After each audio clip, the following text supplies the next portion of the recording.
A vague disclaimer is no one's friend. This podcast will look at episodes in relation to Buffy and Angel as a whole, and therefore contains spoilers for the entirety of both series. If you haven't seen all of Buffy the Vampire Slayer and Angel the series, go and watch them before you listen to this. Remember, you've been warned. The hardest thing in this world is to live in it. That's why there's us, champions. We live as though the world were as it should be, to show it what it can be. The Earth is definitely doomed. It's Tuesday, so it must be time to return to the Hellmouth. We're going through the Buffyverse episode by episode and a look back at Joss Whedon's iconic show. I'm Emcee, and I'm here with... It's Andie. It's David. It's Jan. We are on episode 8 of season 2 with The Dark Age. It originally aired November 10th, 1997. It was written by Dean Batali and Rob Deshotel, and directed by our old friend Bruce Seth Green. Hey, Bruce. Yeah. Yay. And this is our first Giles episode. Yay! Come on, David, give us a wee. Wee! I squeed. Is that like, is that was a so wee? yeah. Kind of the No, same thing. it's yeah. It's the same thing. It's Giles. He deserves lots of squeed. Yeah. And with this opening scene of Buffy jazzercising and the music blacking out, the sound of murder happening. Yes, aerobicizing takes another life. It's... Damn you, Jane Fonda! There are two things that occur to me during this. One, why does Buffy have to do this in school? Giles doesn't actually need to train Buffy to jazzercise. No. And two, could you imagine, all of the stuff that they do in the library, like with the, crossbows and, fighting with quarterstaffs. Can you imagine somebody, like the janitor walking in and watching Giles watching Buffy jazzercising in a leotard? True that. And I'm curious, with the amount of training they do, does she really need to aerobicize? No, she doesn't. No. That's... No.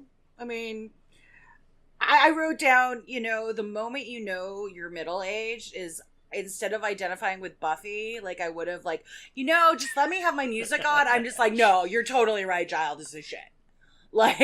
Can you turn it down? I can't even think. And it's that moment you're like, oh my god, I'm Giles instead of Buffy now. And just an interesting tidbit on the music Buffy is playing while she's aerobicizing. It actually contains a riff from Jesus Christ Superstar in it. Yep. Which Tony Head's brother originated a role in it. So and then Tony took over the role when Murray was done with it. I actually didn't know that bit. Yeah, he I didn't took know that bit over. either. Yeah, he took over the role. I think it was, Judas, right? It's Yeah. Judas, yeah. Yeah, it's Judas. Mm-hmm.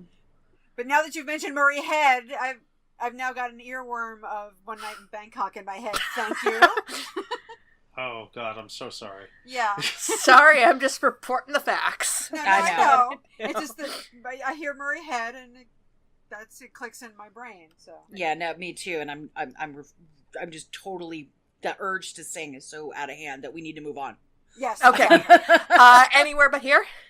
I was gonna say Giles in pajamas, Or we could do Giles in pajamas. and then I wrote, "This is going to get totally out of hand." Go ahead, Andie. Pajama We'll- Giles. we'll is stand adorable. back. Really, there was no note about the scene. Giles It's in just Giles pajamas. in pajamas. Uh, Well, how about we yeah, have with the a note where this is the first time we've seen Giles' house? Yes, Yes. I do too, and I love Giles's house. Oh, Like, it's I've beautiful. always loved Giles's apartment, and I covet that apartment. I'm like, if I could get an apartment that looks even moderately like that, I'd be like the happiest woman in the world. Because it's Yeah. gorgeous. It's really nice for a guy who works at the public school library. I was going to say, the Watchers can't pay that badly. Well, Giles is moneyed. I'm pretty sure. I mean, he's in the... His grandmother was a watcher, and all these people were watchers. I've always just headcanoned that Giles comes from money too, but Giles comes from a significant amount of money through investments and all that stuff that he doesn't have to. Probably, yeah. Yeah. And of course, it's possible that the Watchers Council doesn't necessarily pay a lot, but they may provide lodging. Or, I mean, they pay, I mean, yeah, it's a beautiful apartment, but it's not in LA, so... True. You know. Right. We don't know what True. Sunnydale rents are like, so... Mhm. Well, I mean, they actually, I believe they say that real estate's fairly cheap in Sunnydale because people keep dying. Yeah, no, there is a line, and I can't remember which episode, but, like, yeah, the real estate market in Sunnydale is, like, you can get a really nice house for really cheap because you might die. I believe Or somebody it's died in flooded. it. I think When it is Buffy flooded. when Buffy goes into the bank and she can't get another mortgage on her house. Mm-hmm. Mm. Yeah. Boy, I Yeah, was able to pull that out of nowhere. Nobody remembers anything from Flooded. I attribute it to, one, the real estate market, to, a librarian, teachers and librarian salaries for a single person with no children, you do okay. Yeah. Yeah. Wasn't he also like the curator of the British Museum? Mm-hmm. I believe they mentioned that in Welcome to the Hellmouth. Yeah. Okay, so he may have money stocked away from that or what have you. And we know the Watchers Council pays, and I just assume that Giles is from money. Mm-hmm. And I'm has, guessing it is a invest- confluence of factors. Well, he spends an entire year not working for the council and not actually doing any work and being fine. Mm-hmm. So I figure Giles has a great investment portfolio, which is why I want to marry him. Is that the year where he buys the midlife crisis car? Or is that the next year? That's season 5. Okay. Yeah, because Dawn is riding in that car. Oh, yeah, Most early right. episode, Right. So it's got to be. But yeah, so I figure Giles is even more, eligible for me because he does come from money and obviously has good investments and looks great in pajamas. And is probably thrifty. And is probably, and makes an amazing cup of tea and always has good whiskey. Well, I don't know how good the whiskey is because I could not read the label. It's Giles. I'm sure it's decent whiskey. So anyway, he doesn't make TNT bags. He's got the whole setup. Because he's English, they don't do 'Cause he's tea English. bags, unless you're Mhm. Patrick Stewart. In which case, then it's 2 tea bags and an existing thing because he's really butch and needs strong tea. Yeah. Mhm. So Anyway. yeah, shall we play a round of Anywhere But Here? Oh sure. Oh, us? Yeah. I'm not gonna play anymore, but here, jeez. Okay. On a beach in Hawaii, and I'm strolling down the beach alone and kind of lonely. And all of a sudden, I see a man, like, he's tripped in the surf, and I have to go rescue him. And I look up, and he looks up at me, and it's David Tennant. And we have a really nice smoothie by the pool. There is my Anywhere But Here. I just made that up. You don't all have to play, but I figured it would be good to have one. Okay, David, why don't you go? Amy Yip at the water slide park. I see no reason to go with anything I but didn't the know. I classics. didn't The know that classic. Amy Yip was a real person. I thought it was just like some rando chick that Oh, no, Xander no. was in love with, but she's actually a person. She's actually a person, and I looked it up. I'm kind of surprised I never saw any of her films, because towards the end of her career, I actually was spending a lot of time in Chinatown going to see Hong Kong cinema. Cool. But I never managed to see one of hers. So, oh well. Yeah, I didn't know she was a real person until like yesterday when I was doing a little pop culture research, and I'm like, I thought it was just some hot chick named Amy Yip at his school, because we had like a Jenny Yip at my school, so you know. Mhm. Anyway, but yeah, Are the she's rest very of us pretty. playing or not? Okay, Yeah, go Jan, for it. you wanna? Go for it, Jan. Okay, Jan, me, you wanna go? I would be strolling down the streets in London, and I would just like randomly bump into somebody, and it would be Danny Harrison, and he would take me home to Friar Park, and we'd sit and like eat his mother's spice cake in his kitchen, and drink tea, and he'd let me fondle his father's guitars. I had no idea you were going to go with Danny Harris. Well, it could have been Matt Smith. It could have been, but I in my head, I was like, we're getting Danny Harrison. Oh man, mine should have been Tony Head. God. Yeah. Emcee. Okay, let me think about this one for a second. I'm not very good at this. Okay, I'm looking at paintings at the National Gallery, and I know where this is going. Yes. And I look over, and next to me is Louise Brealey. Oh, yeah. Plot twist. Nice. Nice. Is she still with that boyfriend of hers? Because I would take them as a team up. I believe so, yes. Yeah. Ferdinand Kingsley can also get it. Yes. Yeah. So I would be down for that. Good choice. Yes. Good choice, Louise Brealey. For those of you that are not in the know, that's Molly from BBC Sherlock. Yes, and she's adorable. beautiful. And Gavin Rosdale can still massage my feet. Yeah, no, Like, no. Yeah. So I love Gavin Rosdale. I have to say, with Gavin Rosdale and John Cusack, like, holy shit, this takes place in the 90s. Yeah. Oh, I wouldn't let Oh, yeah. John Cusack near See, me anymore, 90s Gavin would be fine, but current Gavin is so skeezy. No, sorry, Oh. sorry, Gavin, you're off my menu. And John Cusack, too, has gotten all weird and skeezy and stupid on Twitter, so, like, no. But yeah, 90s John Cusack, I'm all over that. Oh, definitely. I could see going with Joan Cusack. She's not my type. Yes. But... Yeah. Buffy and Willow apparently play Anywhere But Here again in the season 8 comics. Cool. They do. Yes, And it's brilliant. Buffy's fantasy is to be approached by Daniel Craig while she's lying on a beach. And that's good. In the comic book, he rises out of the water in that same outfit he's wearing in, was it Casino Royale? Yeah. And Willow's fantasy is her being trapped in a cabin during a snowstorm with Tina Fey. I love Tina, but I don't know, not as like girl crush. I mean, I just wouldn't want to sit and like shop with her or chew the fat. But still, I could see Willow being super into Tina Fey. Oh yeah. Yeah. Well, she's very brainy, so yes. Mm-hmm. Yeah, and Tina Fey's really pretty. Yeah. Yes. No, she is. She's beautiful. Just like, not a girl crush type for me. Yeah. So yeah, that was really fun. I just thought it would be a fun thing to do, was to play a round of. Oh, that Anywhere was But fun. Here. People will, be very confused by our choices. But let us think now, because they quickly dismissed Giles playing Anywhere But Here when he was in school. What do we think Giles is Anywhere But Here when he was, the Ripper would actually have been? Oh, that's so Susie interesting. Quattro and a club somewhere. Because if you think of it like with Ripper, he would go for like wild women. He would not, it would be like somebody like you'd never think of somebody like not somebody's state or what have you. So I'm thinking like Susie Quattro or maybe Stevie Nicks. I'm just throwing this out there. I don't think it has to be a woman. That's true. Yeah, you're right. It could be the lead singer of the Bay City Rollers.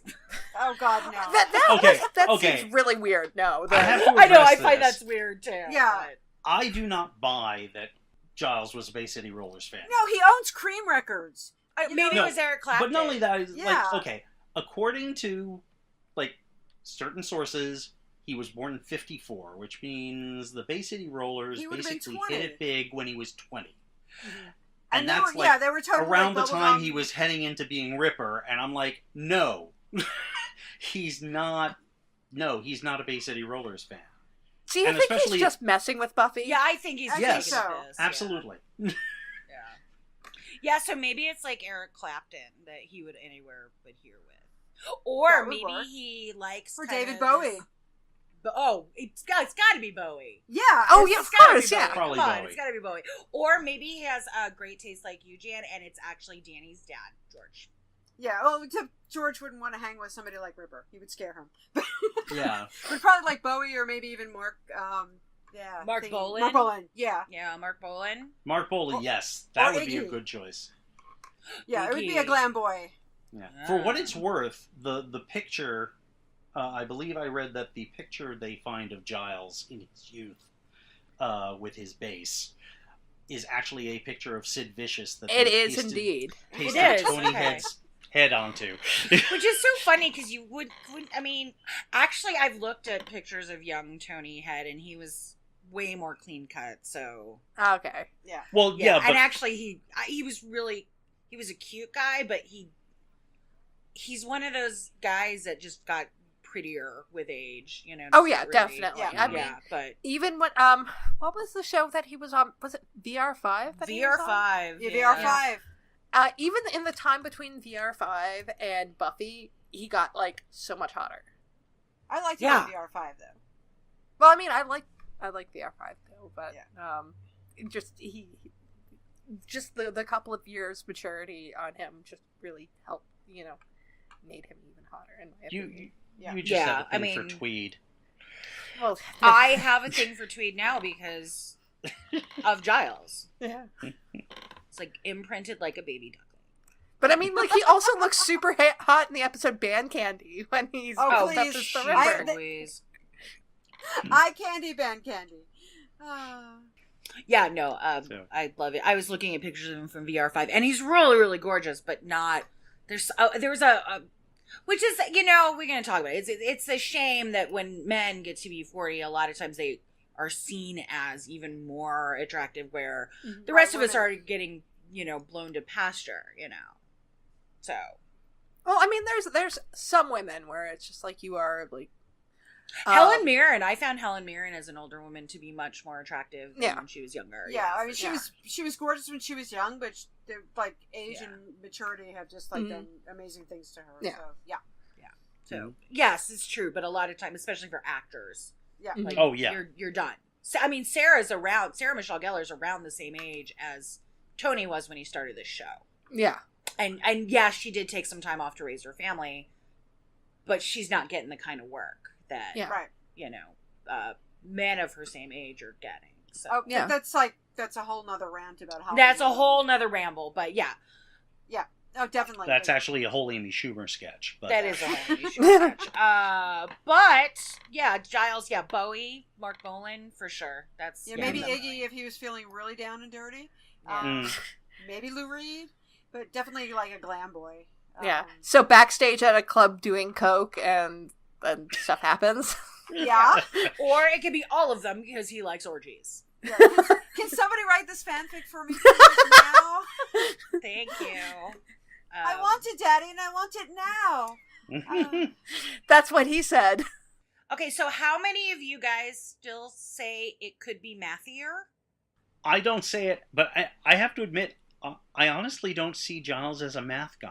No, he's not. Me neither. He's I just more think like- I love it. It's just a good turn of phrase. It is a good turn of this could be phrase, more but this could be mathier. I find it odd that Buffy would pick that subject I know, for right? Giles. Yeah, he's It's much like- more lit in art history and archaeology and history. Yeah, and- yeah, Yeah. That's And so- he's much more the arts rather than the sciences. And so here's my other question, right? So they're like, can you imagine Giles and Mrs. Calendar? And they're like, ooh, no. And I'm like, really, guys? I know you're 16, but Yeah, I get being grossed out by the thought of Giles, maybe because of the parental figure role. But I'm really surprised that Xander has never made disgusting hot for teacher jokes about Jenny. Yeah. Yeah. The only thing he said is that she's fairly dulcet for someone in your age bracket. Right, and like even if we age up Jenny from where Rabia was, Yeah. she's still 10 years younger than Giles. Yeah. Yeah. well, that's the thing. It's like I think it's possible that maybe just in the writing they're trying to Make her seem age her up. older. Yeah, I Mhm. do too, but Yeah. So maybe that's why they're not having Xander be inappropriate at her. Yeah. Which, I mean, they really have to age her up because the actress is freaking younger than Charisma. yeah, she's, Yeah. Mhm. I did Yeah. not know that, but wow. yeah, Just by not a by month. much, just a couple of months, but yeah, I mean, Yeah. Yeah. yeah, I mean, she's an incredibly beautiful woman. And Oh, yeah. you know what? At 16, I would not have been grossed out by the thought of two hot people having sex, even two No, hot me people neither. over No. 30. Willow might be acting like she's grossed out by it, Right? 'Cause but had she on has a crush Giles. on Giles, and I think she has a she crush on probably Jenny, has a too. crush on Jenny that she does not know how to accept. So I'm betting she likes it more than she's letting on. Good point. Yeah, and Good honestly, point. when I was 16 and like all the rock stars that I liked were in like 20 years my senior, and I had no problem thinking about them doing the dirty with whomever. And, you know. and I get, and especially with the theme of this episode is learning to accept or learning about how your parental figure is a person. Right, and they've got So I play get, rather than pedestal. you know, yeah. I mean, and that's really the main, you know, thing is seeing the growth you get when you know your authority figure or parent is a person, as well as just, you know, this. We can talk about role theory if you want, but like the roles that we fit in, and I, you know, obviously Buffy and the gang, besides Willow, would maybe get squicked out by Giles, but like Jenny, come on. No, she's Anyway. a hottie. Yeah, Yeah. I suspect it was just, you know, oh, here's a TV stereotype of teenagers Yeah. that you use for a joke.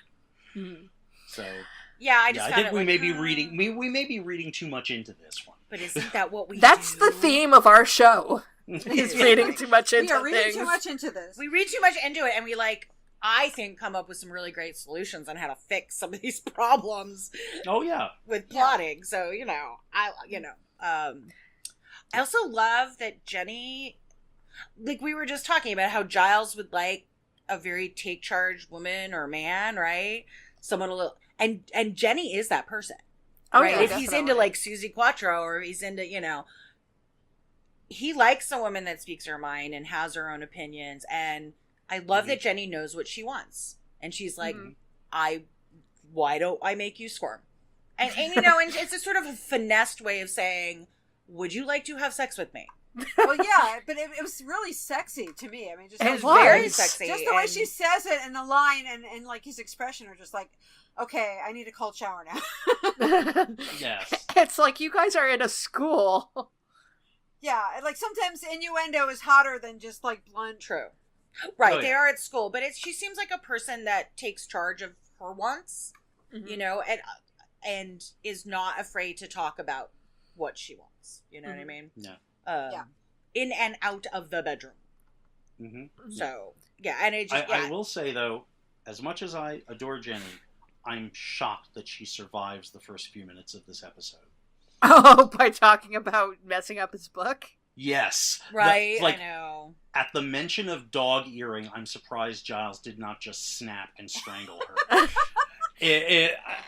As an obsessive book person myself, I am like, Gah! and I can't imagine what Giles. I mean, I guess he's British. Maybe he wouldn't react quite as severely as I might as an uncouth American. But oh boy, yeah, and she carries it on for a while. Yeah. And it's just, ugh. The joke runs a little too long, you know. Yeah, it's just a tiny bit too long. And I never noticed what novel it is, but I looked it up and it's something by E.M. Forrester.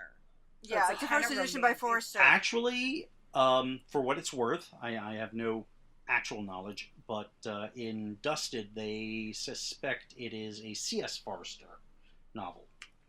Huh. So, don't know. I don't know. I don't Yes, know either. no, because they do not give us enough information. Yeah. Which is another flaw in this episode. They do not tell Oh, us okay, what book so it is. C.S. Forrester is Hornblower, and Right, and E.M. E.M. Forrester Forrester is like, Maurice and and Brideshead and the- all that stuff. yeah, Age of Innocence. Mhm. Yeah, so one's kind of romantically, and the other one's kind of Adventure-y. adventure-y. I don't know. Yeah. I would go with the more romantic-y thing. But... I Yeah. mean, given the dialogue, I would suspect that's true too. So I don't know where it's by a person named Forrester. right. Well, the other one is actually Forster. It's Forster. Mhm. So, as compared to Forrester, which is the hornblower guy. So, but who knows? Either way, it's a very old book and a first edition of an old Yes. book. Yes. Whatever. Giles gave it to her because it was a secret way of saying, I would like to bone you. Yes. True that. True that. That's why It's Forster very- makes more sense. It's his Oh, very is that how you do it? yeah, it's this very English gentleman, which is so funny because, as we see in this episode, Giles has repressed so much. He's never integrated those two parts, No. No. and I think as this series goes on, he is sort of able to look at himself and integrate Rupert and Ripper. Well, You know, I at mean, this like, point, yeah. Later on, we're introduced. It's Olivia, right? Mhm. His love, and she was somebody he dated when he was Ripper. really, I thought, oh, Well, she calls him. I always got the feeling that he told some Ripper stories and some fun stories to her, but she didn't actually date, because she looks significantly younger than him too. So. Yeah. Well, yeah, that doesn't mean anything. That just means they wanted to cast. Well, actually, Tony was the one that recommended her. They were already friends, so okay. The woman that plays Olivia. We'll get there when we get there, but it was like actually just a recommendation from Tony about who to cast. So,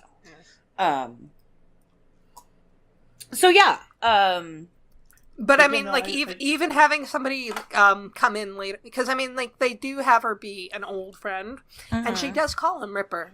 That's right, she does call him Ripper. Yeah, so we do kind of have a more Giles kind of coming to terms with, being Ripper while he's still Giles.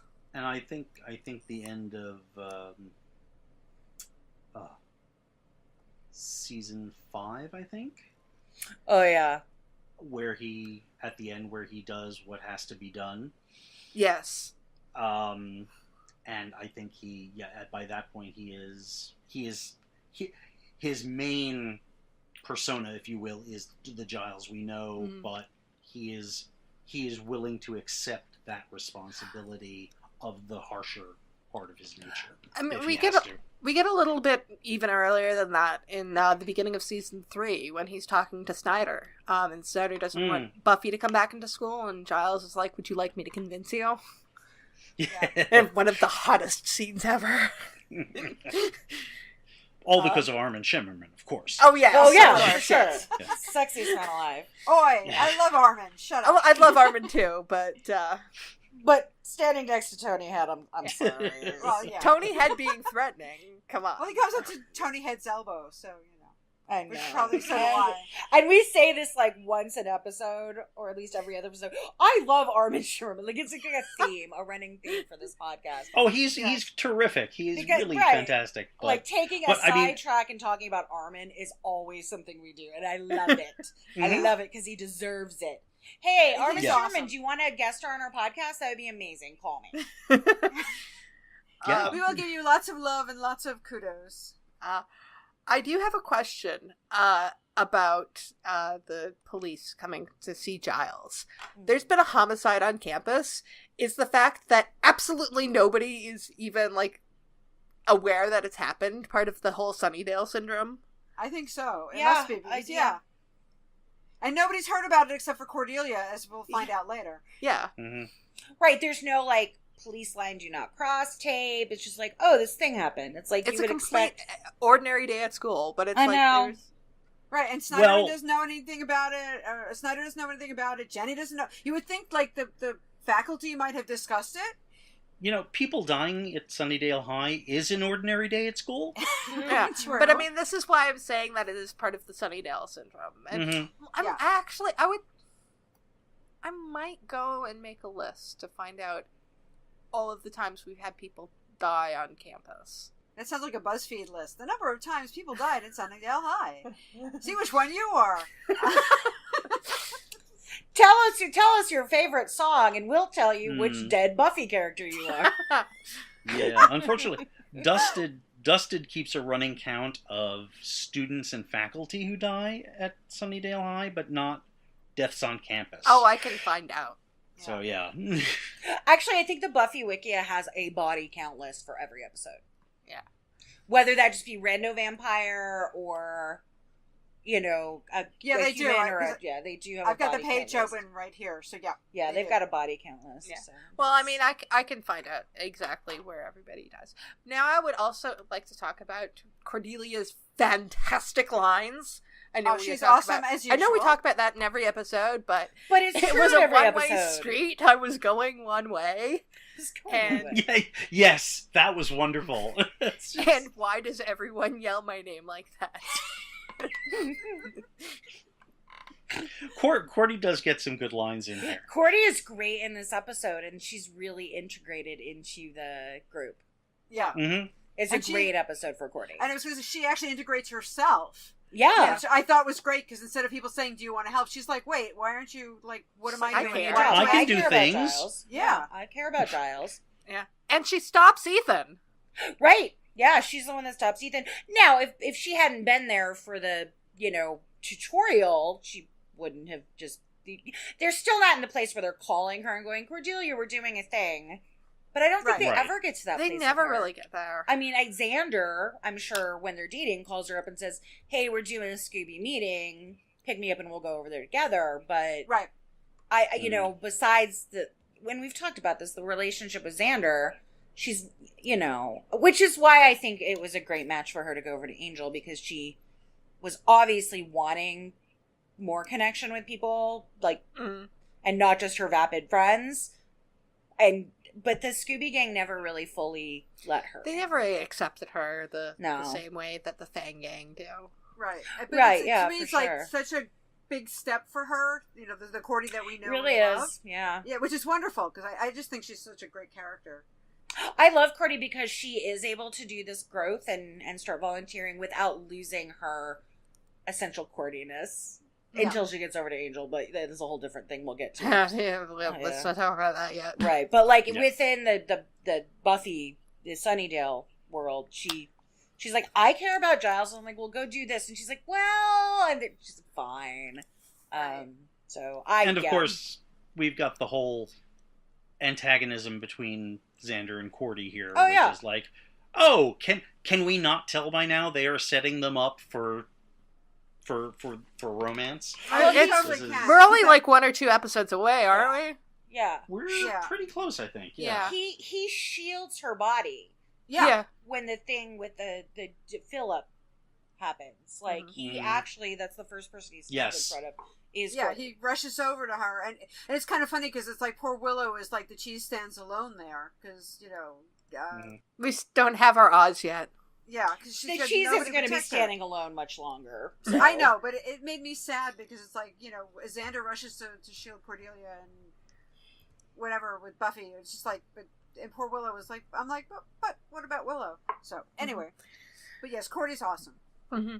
I think moving on to the next scene is Buffy being stood up by Giles. And I think it's really interesting that she's really in tune with Giles. Yeah. Because she's like really suspicious, and they only talk for less than 2 minutes. Mm-hmm. And then she just kind of knows. I mean, what she knows is off a set pattern of behavior. She knows he's being off, even though she doesn't know what the off means. Well, right. He is significantly disheveled. Yeah. It's not that. Just going back a little bit to the scene where Buffy is actually protecting the blood. I think this is actually the only time in the series they ever actually address the whole stealing blood from the hospital. Yeah. Yeah. Which I always found kind of weird because I felt like, they're always talking about pig's blood. Mm-hmm. The vampires are always drinking pig's blood. Even not, sold vampires are still about the pig's blood. But I would actually think that if I were a doctor in Sunnydale, or I owned a blood bank, I would probably be selling the blood that was about to expire to vamps. Good idea. Blood does not stay good for I think it's good for 2 or 3 weeks out of the body. So actually you have to have a pretty fast turnover, and oftentimes they have to throw stuff out when they end up having anyway, but I think that Well, and then I think it's funny there that Angel knows that everybody knows about, the deliveries of the blood bank. You don't drink human blood. The whole thing later on in Angel, where they've been slipping Connor's blood into his whatever, makes him all cuckoo pants drinking the human blood. That's not so much because it's human blood. That's because it's Connor's blood. Okay. Because now he smells like food. Because But even so, another thing that bothers me about this whole thing is, as Angel says, everyone knows about this, and it's kind of obvious. Right. Mm-hmm. But this seems to be the first time Giles and Buffy are thinking to do anything about it. Right. And the last time. Emcee, just to answer your Yeah. question, I just looked this up on the American Red Cross site. It says that red cells are stored in refrigerator up to 42 days. Platelets are stored in room temperature and agitator for up to 5 days. And plasma and cryo are frozen and stored in freezers for up to a year. Yeah. So They never really address what vampires need to ingest for sustenance. Yeah, I think I'll have a talk with my fiance, who is actually an assistant manager at a plasma center, about what he feels the benefits of plasma, which can be stored longer, versus just the full blood product for vampires. That'll be like a... I think that's I'm sure that's topic an to important. research. That was an important part of his training, I'm sure. Oh, and he'll be like, I don't know, babe. He'll laugh at my silliness and move on to the show. But yes, that would be a good sideline for doctors or people who worked in blood banks to get rid of the stuff that's going to go bad anyway. Mm-hmm. I'll let the man money. panion know Yeah. that could be our sideline, is taking the plasma and distributing it to vampires. Yeah. Yeah. Hey, they shoot From Dusk Till Dawn, the series here, so you never know.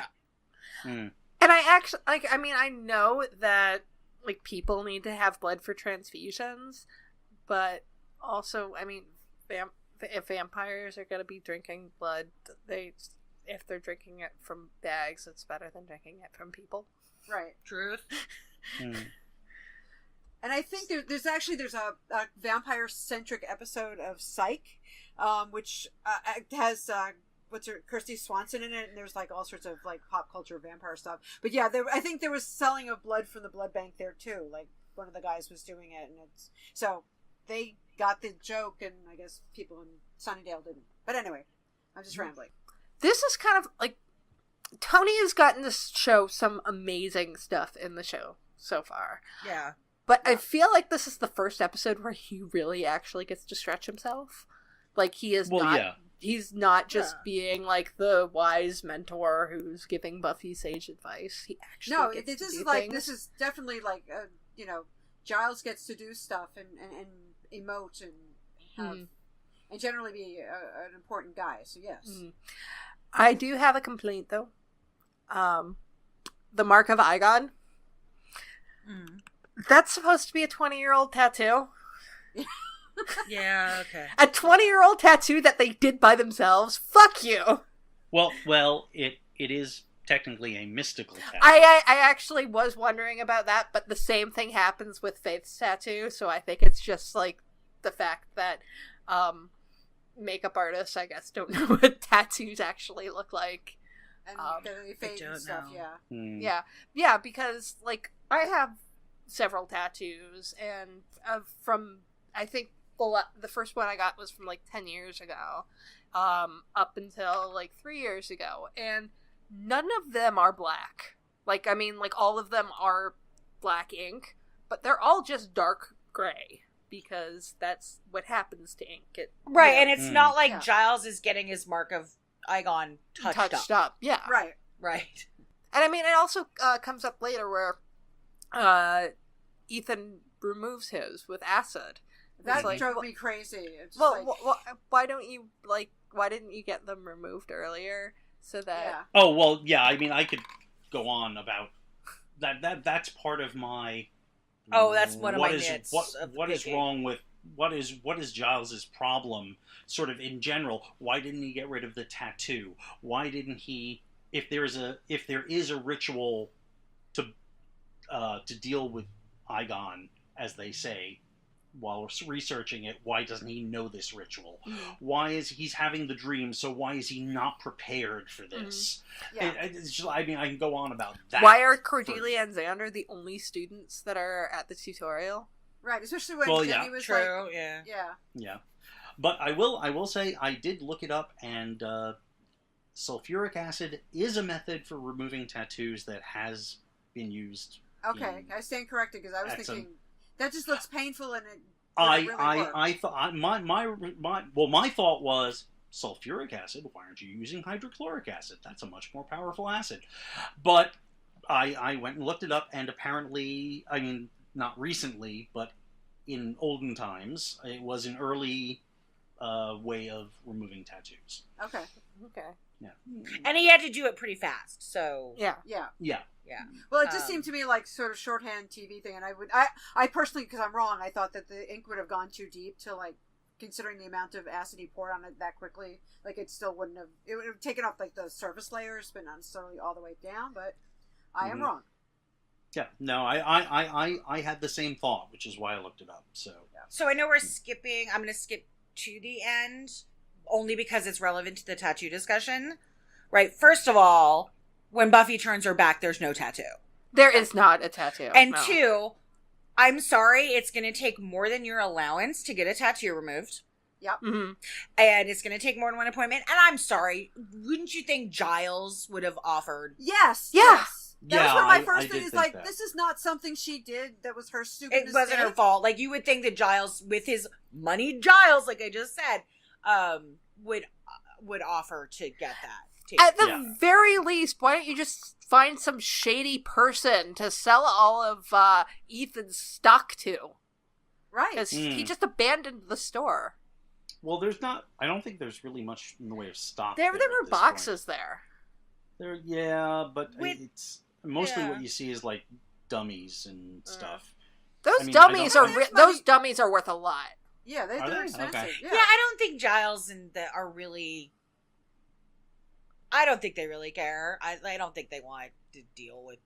Let the landlord deal with whatever Ethan left. Yeah, but if they needed money to pay for the tattoo removal, Right. then yeah. Also, like to me, it was like, well, why didn't they? This is something like wouldn't you petition the Watchers Council? And Yeah. say, look, I'm sorry, this happened, and she was like in the cause of duty, so you pay for it. Well, the And Watchers also, Council the don't tattoo give a attracts shit, a but- very specific and dangerous demon, Yeah.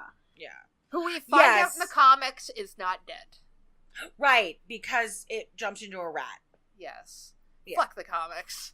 Yeah. There was an unconscious rat lying around. Yeah. Yeah, Or well, something, fuck it the jumped into comics. Seriously. comics, Oh, is but, it a dead rat? Who knows? Yeah, it must be. Yes, it would be a dead rat, a recently dead rat. I don't know. Whatever. Dead rat. But, yeah, dead I'm rat, just like- dead rat, dead rat. Sorry. The tattoo, I was like, again, I think the council doesn't give a shit about the Slayers at all, except as tools. So I don't see I them mean, that is You reversing. true. think? But I Yeah. think that I was like, really? That's after they've just been through this whole everything. And it is together? kind of his fault. And it's kind of his fault. You would think he'd be like, all right, Buffy, stop wearing tank tops. And then we're going to figure out how to do this removal and I'll pay for it. I mean, Yeah. that would've been is the other thing. I mean, like, Buffy, it's not like she always wears tank tops. Sometimes she wears something a little more Yeah. cover-uppy.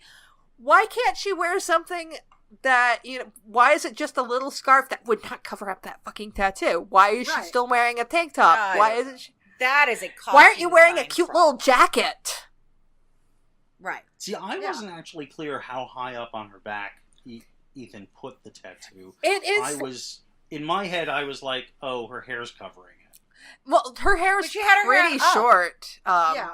Her Not at hair the is really end. short in Oh, this yeah, season, her hair and is really short this season. the tattoo, as from what I could see, it's almost on the back of her neck, but it's kind of like right at the top of her back along her spine.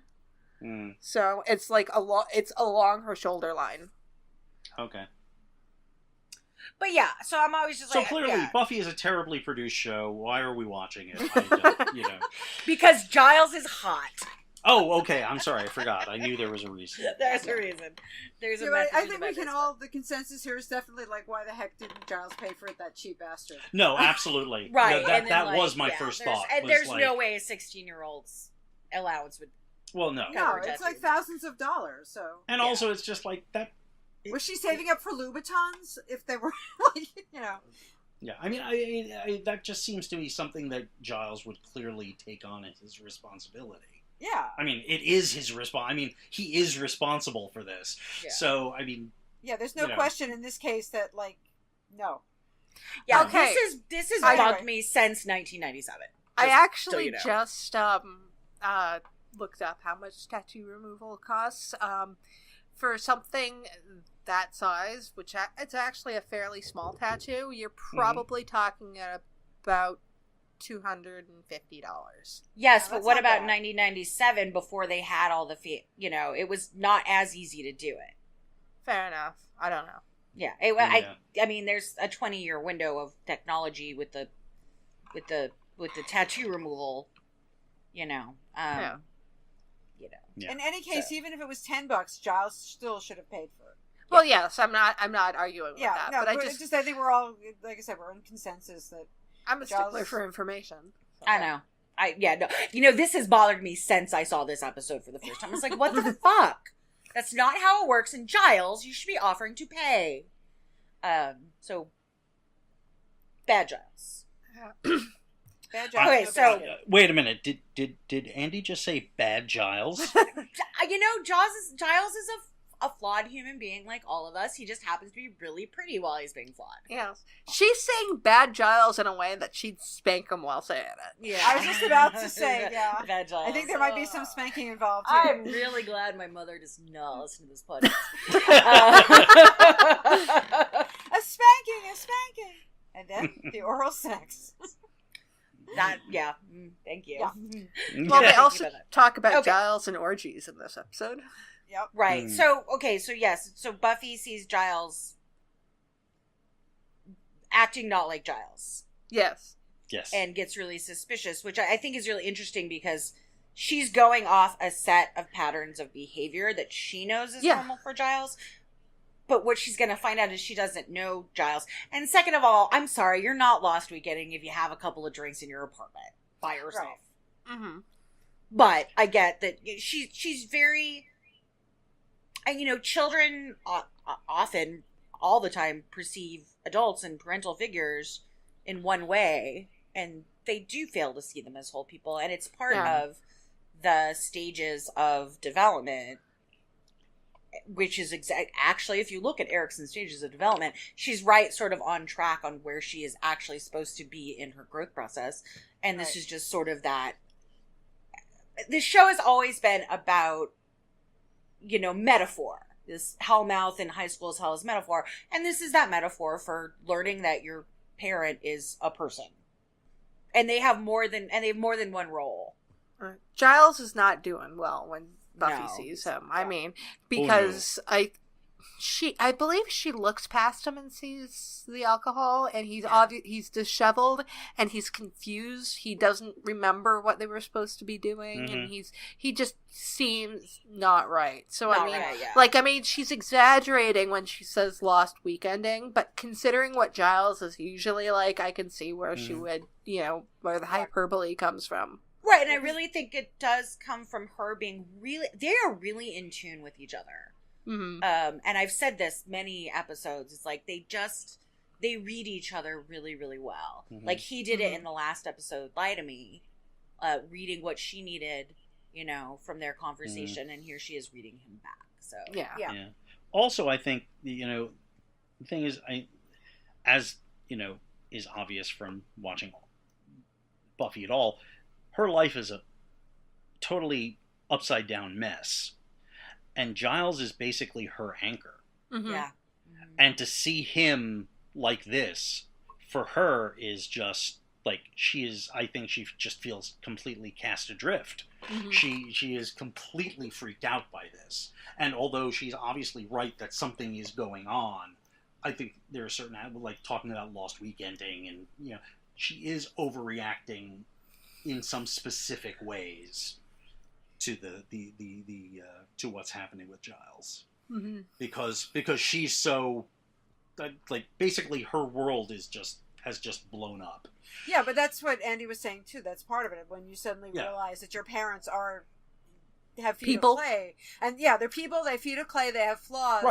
Right. Then But it's very jarring, and especially for Buffy, because Yeah. I think she puts Giles on such a pedestal because he's not her dad, because he's somebody who like pushes her, etc. And it's like, oh my god, what's happening if he comes unwound? What am I going to do? And she's like suddenly cast adrift. So Right. I'm just saying that, with Buffy being Buffy and being the Slayer and everything, like she basically has no other things to sort of anchor her to reality. Yeah. As it's one thing to say, oh, my parents are flawed, But in her case, she also doesn't have anything else. Right, and I think if Joyce had made some not as big of a mistake as Giles had, or Joyce had revealed something that she kind of did when she, Buffy probably would have been more accepting of that right up front. Like, okay, Mom did a thing. Oh, you mean like when they revealed that she and Giles... She did Giles? Yeah. Okay, no, I'm talking about like if Joyce revealed that there's this thing, Buffy found out she did, I mean, it's Joyce, so it's not going to be that outrageous. But that Mom made a mistake or had she an issue shoplifted a little bit.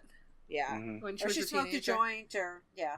Yeah, she smoked a joint, or even she just made a mistake in her regular life. Like, they live together, they know each other, but while Giles is like a substitute father for her, she doesn't live with him like he's a father, and there's definitely some role crossover between, Right. I mean, and I also think his experience has made him a far better watcher for her. Mm-hmm.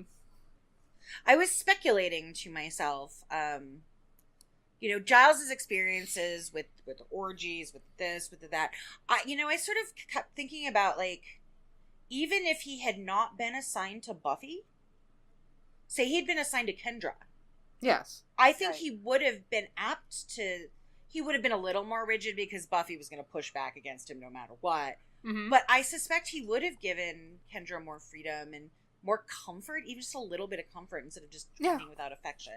So, so I love Giles. Mm-hmm.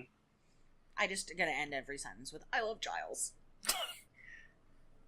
Okay, so he doesn't really do a whole lot in this episode, and but I really like a couple of Xander's lines. When Jenny says, I can't remember the exact line, but we're gonna start by doing Buffy, and then Xander said, "Did I fall asleep already?" Yeah, that's a pretty good one. And I also like when Buffy says, "Are you all right going through Giles's personal stuff?" And he says, "I feel pretty good about it. Does that make me a sociopath?"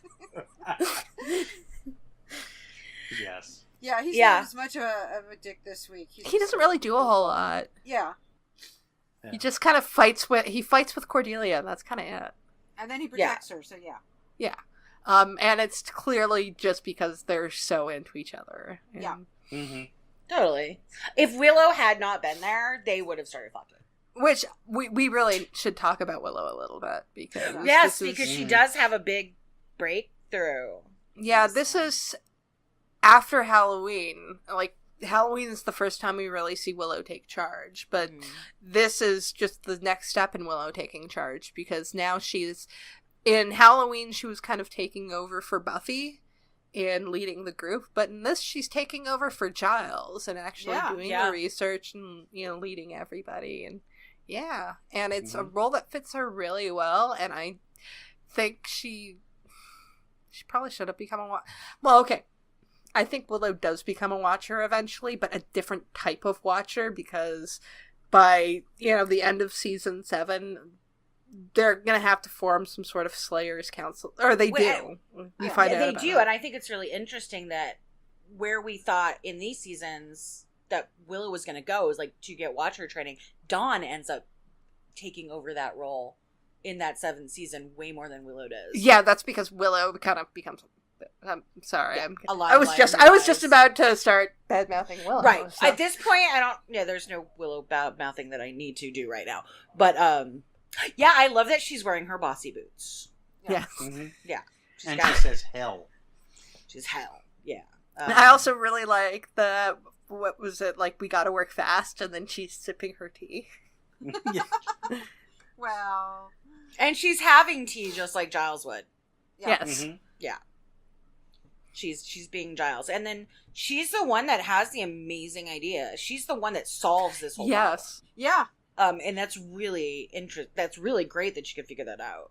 I have to say, Angelus Ex Machina, he's not in the episode. He's not in the episode at all until that point.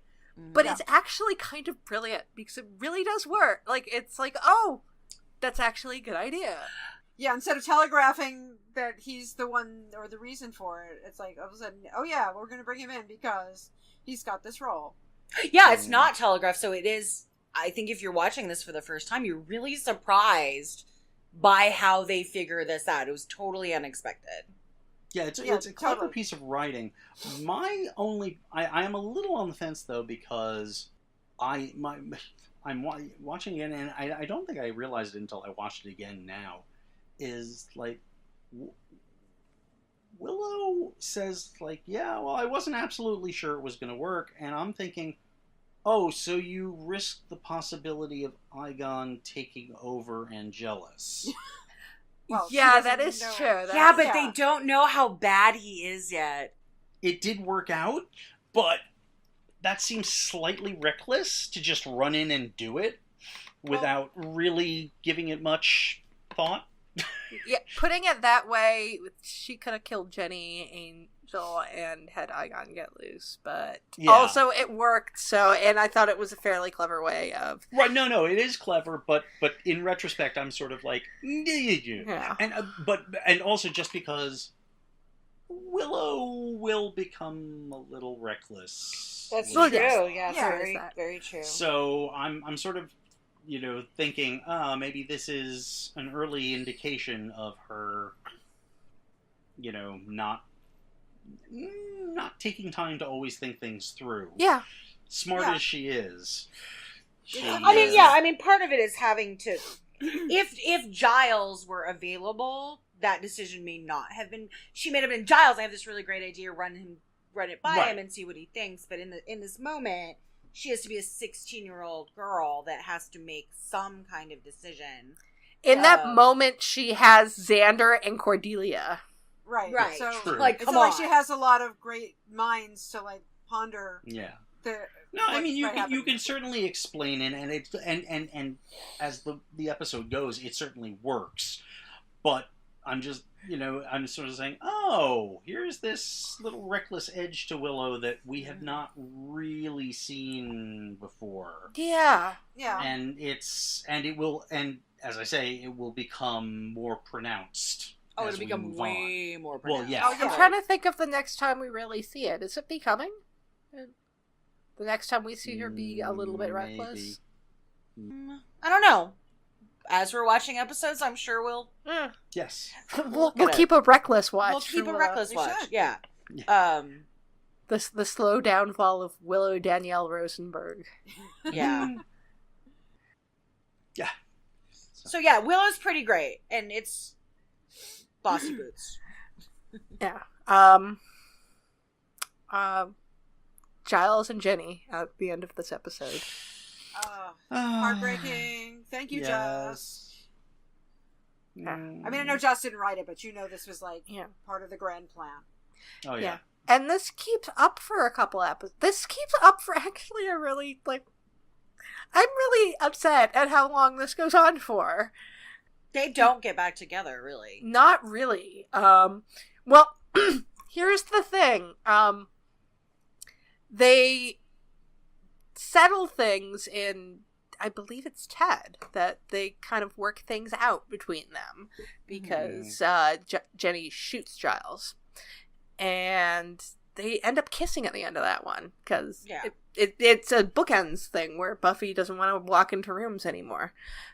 So, but and then in Innocence they break up, but they do have some time where they're together, like between Ted and Innocence. So, yeah, it's a very start-stop relationship. But it's really interesting because they make it kind of apparent in Innocence that they haven't been fucking though. But they make it obvious in Innocence? They have it in Innocence, there's pride, whatever, that Giles and Jenny haven't been having sex. He thinks he's going to go meet her for the first time with the roses and the thing. Oh, you're thinking about Passion. Passion! Sorry, Passion. You're right. It's Passion. Yeah. That's the one. It's a one-word thing. I do have to give Giles a lot of props. Because though I think if Jenny had not been non-possessed, Jenny would not have felt taken advantage of, and she probably would have said, Rupert, you're not taking advantage. This is something I totally want, and I consent to this. But Giles is really all about that consent there. He says, I'm not going to do this. I don't, it's one of the actual good illustrations of consent in this Buffyverse, because they got it really wrong a lot of the time. Oh my god, they got it so wrong. Definitely. Yeah. Giles is the kind of guy that's like, he's probably great in this act, but he's also probably a good listener, gotta say. Yeah, and probably very much about, is this what you want, and pleasing his partner as compared to... Is this what you want? Is this what, do you like this?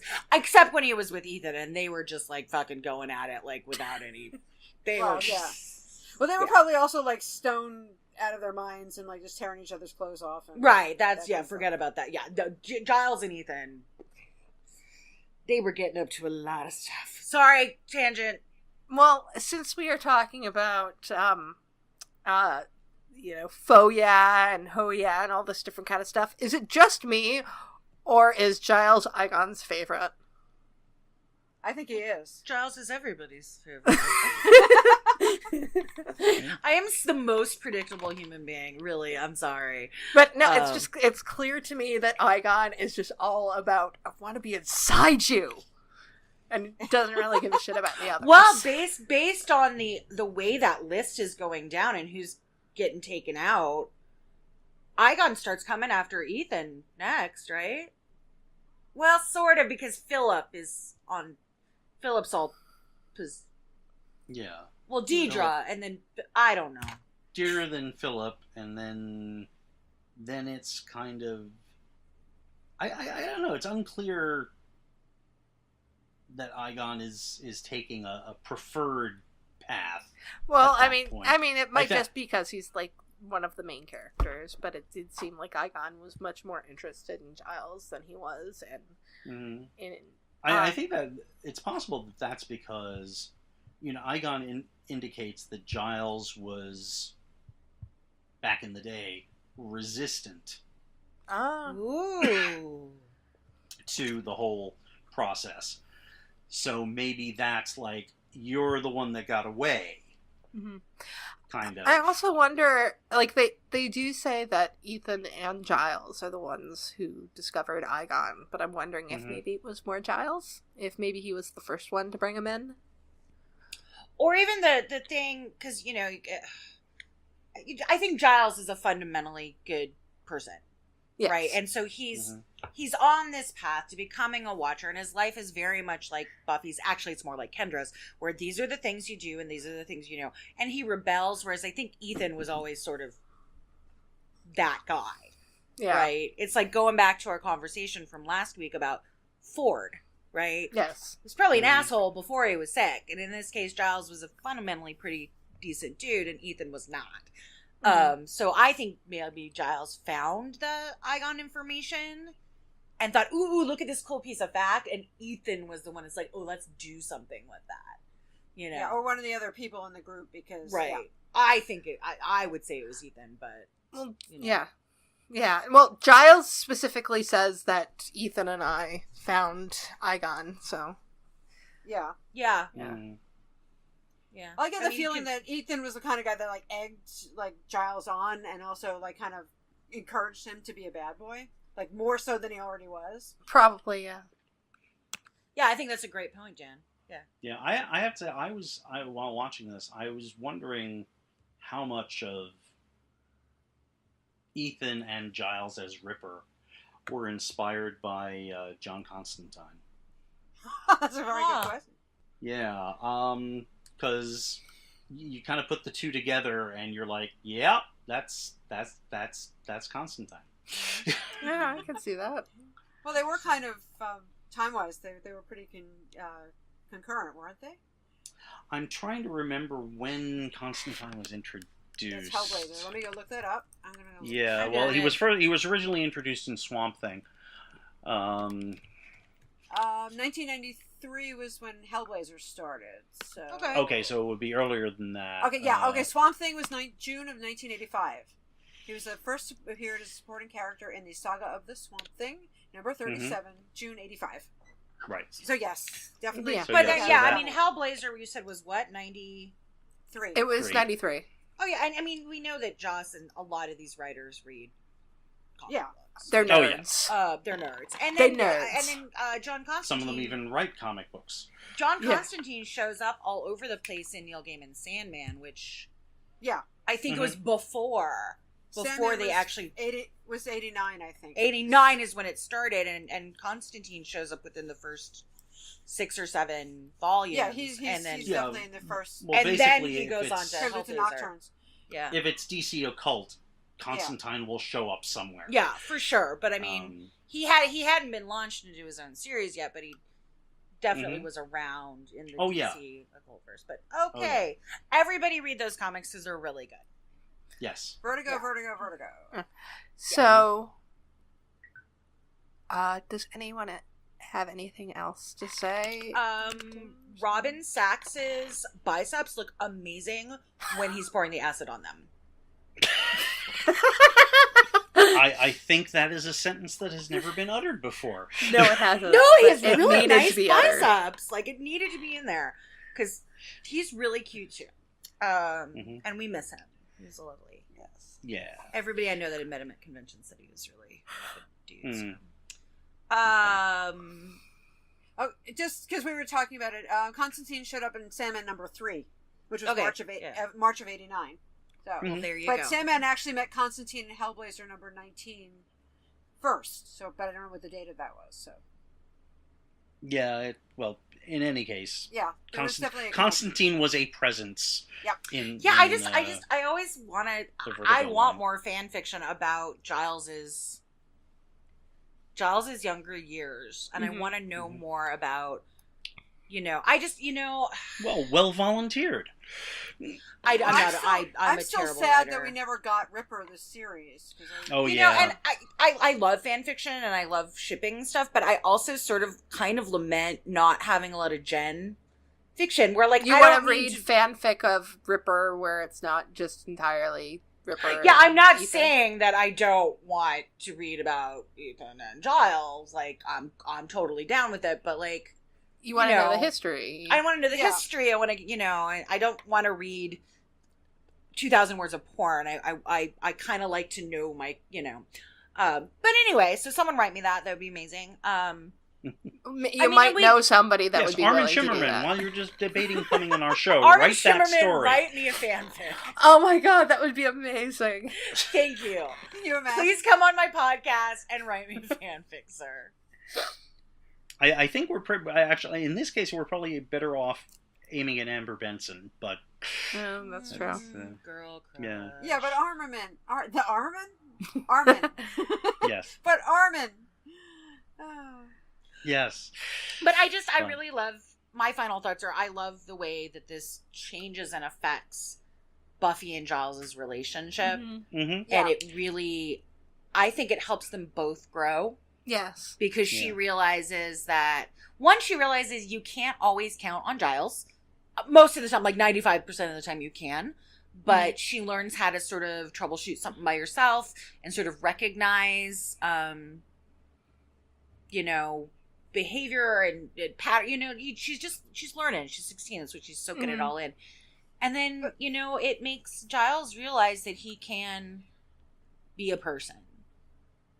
It just solidifies that bond so much, and Yeah, and I think the other thing for me, my take on it in a good way, is that Buffy sees, well, he can screw up too, so that makes him more human and actually more relatable and easier for her to deal with than saying, oh, well, he's perfect, I screw up at any time, I'm not living up to his standards, and therefore I'm no good. So this is kind of like, they found something to actually bond over, like screwing up occasionally. I don't know. Yeah. And as we talked about last week, we discussed how in Lie to Me, Buffy had to come to terms with changes she had to make. And I think helped prepare her for this, where she can look at Giles and say, basically I think these two episodes put together help work well in showing how their relationship changed and had to change. Yeah, absolutely. And I think I don't know. I just find Giles so fascinating because he spent, what, you said he was born in around 56, right? 54. 54. And so... I think that's down to like some UPN notes. Right, and it's like how long was he rebelling and away from, and what age did he do that? I think according to the Buffy Wikia, he was 21. 21, so a couple of years in there where he was doing these things, and then so he's basically pushed down a lot of his real personality for almost 20 years. You know, because this would have been in the 70s, right? And then we're at the 90s now, and depending on how long he was, you know, rebelling, he's pushed so much of this down. And so Giles has some emotional growth to make right along with Buffy. Yeah. He's sort of, you know, he has some emotional centeredness just like Buffy. It's a different kind and in different, you know, generation kind of thing, but I love Giles and Buffy so much, and I just think they have such a wonderful relationship. They really do. I had friends back in the day who used to ship Giles and Buffy, and I don't sail that ship, but I could see it. I mean, I can always see like the elements and like why. Oh, I can totally see it too. It's just I can see it. And there were a couple of really good Giles and Buffy writers out there. Yep. But I would only read it if it was by these, because they were really good quality. It's too. It's a little bit of a squick for me. But. Yeah, exactly. But yeah, one of my friends used to write really good stuff, and I would always read her fics when she did it. But I was also going to say just like a weird thing again, because we were talking about Band Candy a little bit. There's a line in Band Candy about how like Giles at 16, but at 16 he was like going to like Oxbridge schools and true. Stuff. Yeah, he wasn't actually Ripper yet. So well, we actually don't know like what he was acting like when he was there. Like the attitude might have been there. Oh yeah, that's true. Yeah, for sure. Yeah.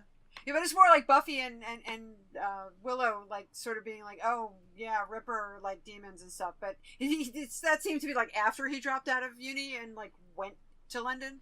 So I don't know. It's just like a little bit of like continuity timing there. Well, I mean, like for me, it's like that kind of thing usually doesn't come out of absolute nowhere. Like, I mean, he might have dropped out because he was already kind of like that. Yeah, that's true. Yeah, and I'm really glad that they did Ripper and Band Candy rather than having like, I mean, you see Alexis Denisof be like even Ponce or Wesley when they do their back to teenage years. I'd rather not have to see that with Tony. So you couldn't do Ponce. It just makes more sense to, and it just, you can see Tony having so much fun in the episode. You know, so. Well, I mean, they do kind of, what was it, Never Kill a Boy on the First Date, where Giles talks about how he didn't want to be a watcher, he wanted to be a fighter pilot or a grocer. Yeah. So I actually think, like, maybe Giles was very brilliant, a very promising student, but he always kind of held a resentment towards the watchers. I mean, it's the family business, and sometimes you hold... I know lots of people that are like, it was really... everyone fits into the family. Right, and it was really hard for them to tell their parents and the rest of their family, I love you, and I support you, and thank you for all this part-time job through my entire life, but I don't want to be a plumber. Right. Or sometimes it's like going back to the Anywhere But Here person I was talking about, like with Danny Harrison. Sorry, but like he like did not want to be a musician. He didn't want to be a musician. He actually worked at McLaren Cars and like as an aerodynamicist, and he got degrees in physics and design and stuff. And then eventually there was a shift where, oh yeah, I really am a musician, and then went back into musician. So I think that's the other thing with Giles is like, yeah, he like rebelled, and then oh yeah, maybe this is my vocation after all. So, I mean, that happens too. Yeah, I mean, my parents owned a business while I was growing up, and there was not an expectation we'd take over. It was there for us if we wanted it, but my brother ended up taking, but I just didn't want to be a florist. It was not my profession, but, you know, I could have been if I wanted to. But, again, my parents didn't have the expectation. They all thought I was going to be on Broadway and have 6 Tonys by now, but I guess that didn't happen. Tony. I'll have a Tony head, please. That sounds so wrong right now. So we should probably be wrapping this up. Yeah. Yeah. So Okay. So shall I put in my nitpicks? Put your before we nits. go? It's time to pick the nits. Okay. pick away. Let me see. Let me look at my notes here. Okay. How does Philip get out of the morgue drawer? Good question. People can I mean, always I get mean- out of morgue drawers on these. Yeah. Well, I mean, like if he had destroyed the door getting out, I could see it. But the door is totally intact, and it's like not like they put handles on the insides of these things, do they? In Sunnydale, the morgue drawers are spring-loaded so that you can like push yourself out. So you can always, the zombies can always escape when they need to. Well, I mean, there are vampires that are going to be trying to get out all the time. Yeah, but you would think that would be a reason not to make them spring-loaded. Well, Yeah, I but they think- don't want as much destruction. They've learned in the Exactly. morgue by now that, like, we better spring load because That's true. we've got It's this fucking cheaper vampire than- problem. And it's cheaper than having to replace doors every time. Okay, there you go. Okay, and my other, and this is a deep nitpick. I am surprised to see Giles using a fountain pen Really? I thought that was Yes, very much in character. because he is left-handed. Is there a problem with that not being left-handed? Yes. Yeah, Okay. if you get Yes, ink all you over, get it's- a lot of it's smearing. bad. It's not good. Yeah. Yeah, I mean, you can do it. People who hook, left-handers who hook, have less trouble with it, but a straight left-handed writing tends to be problematic with fountain pens. And there's no like left-handed fountain pen? Unless you're writing No, in there- Hebrew. Yeah, exactly. There's no, you can't, there's no, I mean, basically, like I said, I mean, if you do, how some left-handers write, like, hooked, like Yeah. they, like, Yeah, turn the yeah, hand definitely. over, that, you can avoid some of those problems if you write like that. But if you write straight, like Giles is doing here, it can be messy. That's And I would not think Giles would go for messy. That is the best Nick you've ever picked. That was like the Thank you. pickiest net. I love it. It's my favorite nitpick of Thank all. you. applause. Applause for that. Because I Gold would not star. have. You're the Giles around here, dude. I am a fountain pen geek, so. And That's true. you're adorable, just like Oh, Giles. thank you. Okay, well, points to Ravenclaw for that one. Yes. I have. It has to be I Ravenclaw. did ask someone once what Harry Potter house I would be in. Ravenclaw. Because I don't. Well, no. Basically, Mandy said to me, "It's like, oh, you're Ravenclaw. You're a pedant." Yeah. I said, "Okay then." Yeah, I'm definitely. a Hufflepuff, but I'm also a social worker. It kind of goes along with the whole profession is No. Hufflepuff. So I bounce between Hufflepuff and Gryffindor depending on who's in my head because I'm a little confused. I am ridiculously Ravenclaw. oh yeah, for sure. You're totally. Oh, yeah. Logan's a Slytherin, I think. Yeah. Yes, Logan's a Slytherin. Logan, like, I mean, I don't even need to ask her. I can tell you, yes, she is a Slytherin. Yeah, she is a Slytherin. So is Leslie Knope. So, and she has a lot. And Logan and Leslie Knope are they have a lot of similar characteristics. Even though Leslie Knope claims that she's a Gryffindor, though we are totally getting off topic. Okay, We are talking okay. about, like, two different Hey, things why that are don't not you Buffy. tweet us or tell us what houses you think all of our Buffy characters would be in Harry Potter? Let I us could know. do that Leave us some right feedback. now. But Leave us some Buffy's feedback. Gryffindor, Xander's Yes. Hufflepuff, Willow's Slytherin, and Giles is Ravenclaw. I want our listeners to comment and tell us what they think. Yeah, I think And so. then Yes. we'll read your response. I'm just telling you that this is why the core Scoobies work so well, because they're all different houses, so it's unity. There you go. There you go. Okay. Yeah, my All right. final thoughts is this was an episode about Giles, and Yeah, which I is love all it Giles. needs to be. Yes. He is Yeah, the dreamiest man ever. I think again, it much like last week, like Lie to Me. It's very much a character episode. Yes. The plot's a little wonky, but I think this one actually succeeds a little more than Lie to Me. Well, I think because this it one really, has a lot more long-term stakes. that too, but also it just there's more to it. The character stuff really carries through the whole episode, whereas in Lie to Me it's a little hit and miss. The plot holes here aren't as egregious. I mean, the that worst, the biggest problem for me is just the Deus Ex Machina, or the Angelus Ex Machina, as you said, ending. Yeah. Because it's sort of like, oh, we've run out of time, we can't like do this anymore. Okay, this is what's going to happen. But Right. yeah, I think it's just like character-wise, and also, I mean, I just anytime Ethan shows up, it's really good. And also, like, I want more backstory. I want more Ripper. I want to know more of what actually happened. Somebody write us the story. Joss write a novel. No, thank or maybe you. don't. And so I guess with that, we're going to end this episode. So next week we'll be reviewing What's My Line Part 1. Ooh. Yeah. One of my favorites. Yeah, so until then, grr, arg. Grr, arg. Grr, arg. Girl.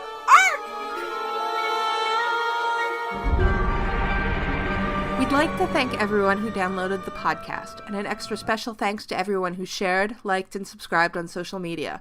If you'd like your questions or comments read on the show, you can contact us on our website, returntothehellmouth.com, on YouTube at Return to the Hellmouth, on Tumblr and Facebook at Return to the Hellmouth, on Twitter at HellmouthReturn, or on email at returntothehellmouth@gmail.com. We'll be sure to read your comments on the show.